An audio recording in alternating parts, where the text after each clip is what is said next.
minsan, dumarating sa puntong wala tayong masabi, wala tayong maibahagi. Hayos lang yan.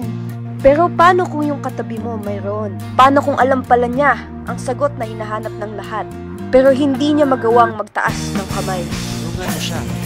Tulungan mo siyang sabihin ang nais niya sabihin. Ipaalam mo sa kanya kung gaano kahalaga ang kanyang opinyon, dahil lahat ng magagandang idea ay kailangan marinig.